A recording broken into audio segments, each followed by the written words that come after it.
اللهم صل على سيدنا شفيعنا نبينا مولانا محمد بارك وسلم صلوا علیہ الصلوۃ والسلام علیک یا رسول اللہ صلی اللہ تعالی علیہ وسلم۔ تو میں بیان کر رہا تھا کہ اللہ کے نبی صلی اللہ علیہ وسلم نے جب عیسائیوں کو مباہلے کا چیلنج دیا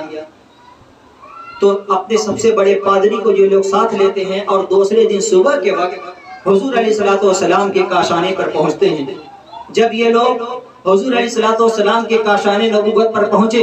دیکھ کر کے حیران ہو گئے کہ اللہ کے نبی صلی اللہ علیہ وسلم اس شان کے ساتھ تشریف لا رہے ہیں، گھر سے باہر تشریف لا رہے ہیں کہ آپ کے ایک ہاتھ میں حسن مجتبیٰ کا ہاتھ ہے، آپ کی گود میں امام حسین موجود ہیں، اور آپ کے پیچھے حضرت علی بھی ہیں، اور ان کے پیچھے خاتون جنت بھی موجود ہیں۔ اس شان و شوکت کے ساتھ حضور گھر سے باہر نکل رہے ہیں اور اپنے گھر والوں سے اللہ کے نبی فرما رہے ہیں، اے میرے گھرانے والوں، جب بھی میں دعا کروں تم میری دعا پر آمین کرنا۔ دنیا کے سب سے بڑے پادری نے جب ان مقدس چہروں کو دیکھا پکار اٹھا، واللہ انی لعلی وجوہا لو سأل اللہ ان یزیل جبلا من مکانہ لازالہ، خدا کی قسم میں اس وقت ایسے مقدس چہروں کو دیکھ رہا ہوں، اگر یہ لوگ ہاتھ اٹھا کر دعا کر دیں اے اللہ اس پہاڑ کو اپنی جگہ سے ہٹا دے، ابھی اسی وقت اللہ رب العزت پہاڑ کو اپنی جگہ سے ہٹا دے۔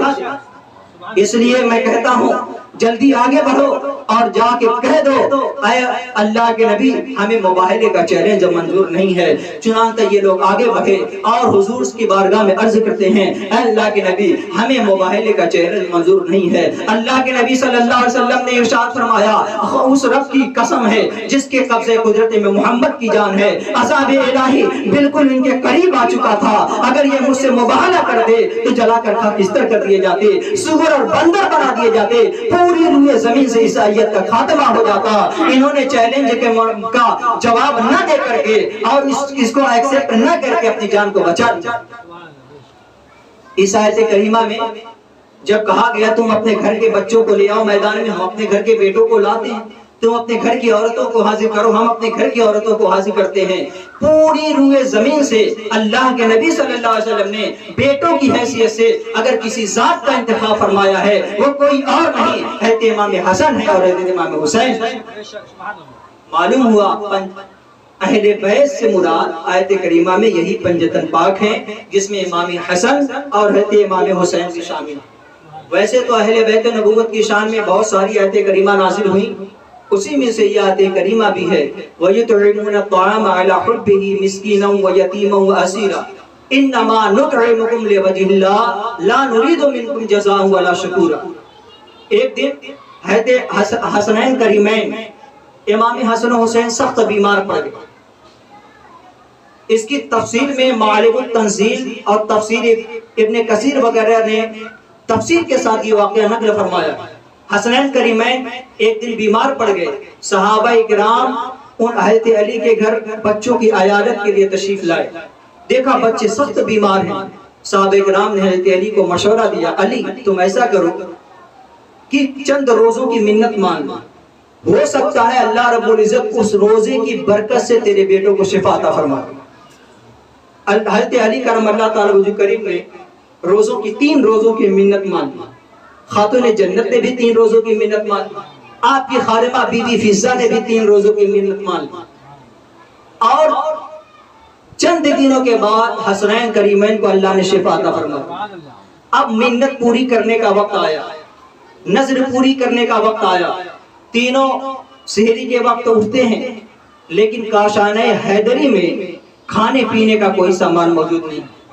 یہ تینوں حضرات صرف پانی پیتے ہیں اور روزے کی نیت کر لیتے ہیں۔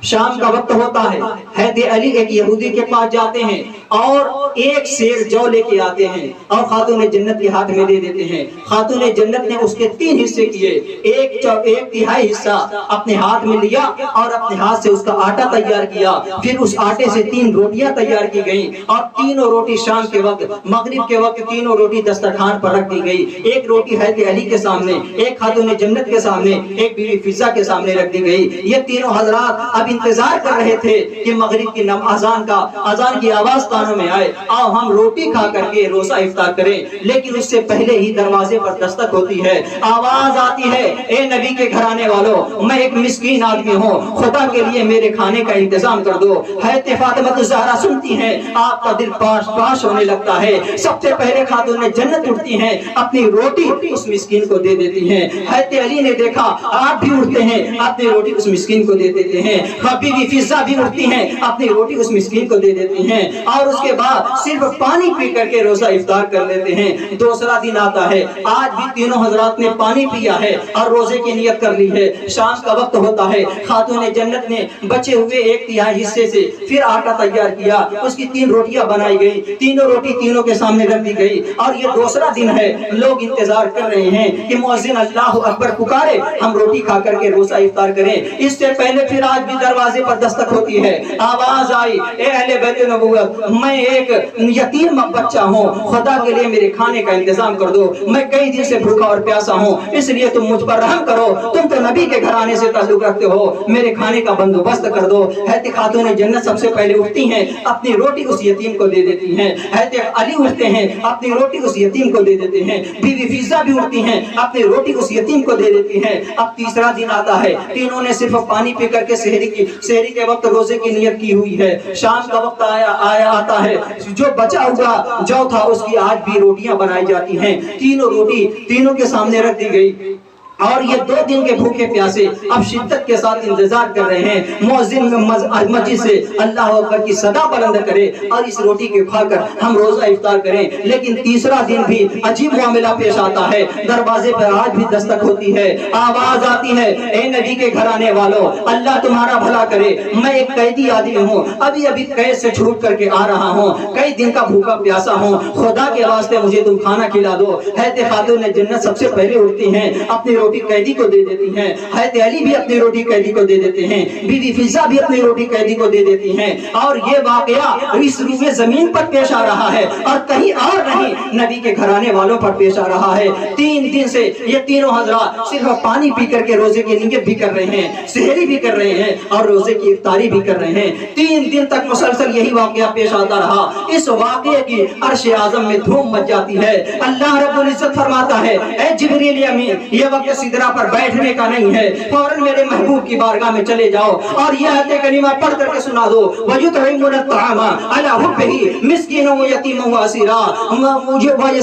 إِنَّمَا نُطْعِمُكُمْ لِوَجْهِ اللَّهِ لَا نُرِيدُ مِنكُمْ جَزَاءً وَلَا شُكُورًا۔ کہ اللہ کے نبی کے گھرانے والوں کی شان یہ ہے، خود تو بھوکے رہتے ہیں، خود تو پیاسے رہتے ہیں، لیکن اپنا کھانا کبھی یتیم کو دے دیتے ہیں، اپنا کھانا کبھی مسکین کو دے دیتے ہیں، اپنا کھانا کبھی قیدی کو کھلا دیتے ہیں۔ اور دینے کی شان یہ ہوتی ہے، دنیا کا کوئی انسان اگر کسی کو مدد کرتا ہے، کسی کو کچھ دیتا ہے تو چاہتا ہے لوگ اس کا شکریہ ادا کریں، چاہتا ہے لوگ اس کا بدلہ ادا کریں، لیکن نبی کے گھرانے والوں کی شان یہ ہوتی ہے، انما نطعمکم لوجہ اللہ لا نرید منکم جزاء ولا شکورا۔ دینے کے بعد نبی کے گھرانے والے کہتے کیا ہیں؟